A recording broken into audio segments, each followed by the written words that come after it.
Now we explain the Catholic Reformation.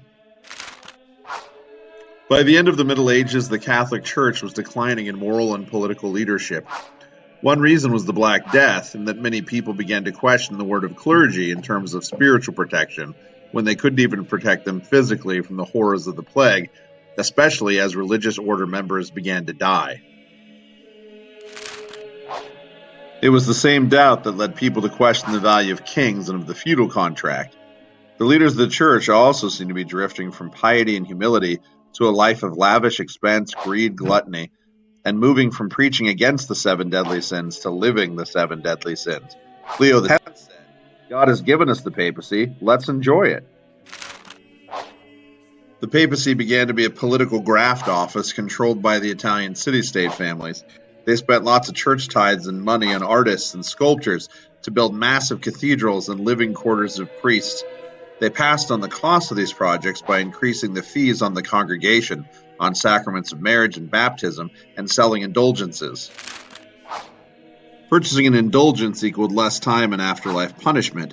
They used to be gained through doing good deeds or collecting relics or taking a pilgrimage, but now could be gained through purchase. The Pope also had an army designed to fight neighboring rulers.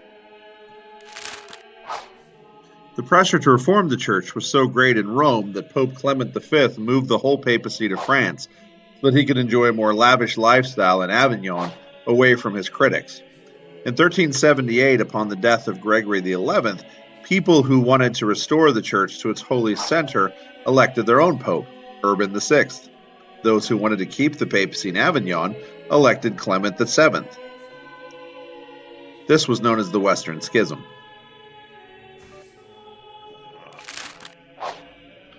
The bishops tried to solve it, and they elected Alexander V. Now there were 3 popes.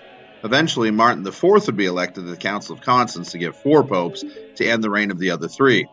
Rumors of illicit behavior like the banquet of the chestnuts and popes with children began to appear.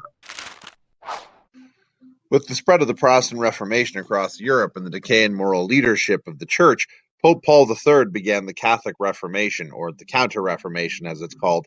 He was going to clean up the image of the Church, starting by eliminating corrupt officials and installing reformers, and then convening a 20-year council at Trent to reaffirm traditional Catholic beliefs like faith and works for salvation and leadership holding truth. He put penalties on corrupt priests and established a school of divinity to better train priests. Pope Paul also provided a great leadership role in the church to the Jesuits and their founder Ignatius of Loyola to combat heresy. They spread Catholicism around the world and created schools that taught humanism and Catholicism. They, of course, lived by harsh self-discipline. Teresa of Avila established a new order of nuns in isolation. Catholic reformers had restored the church, but the religious wars continued.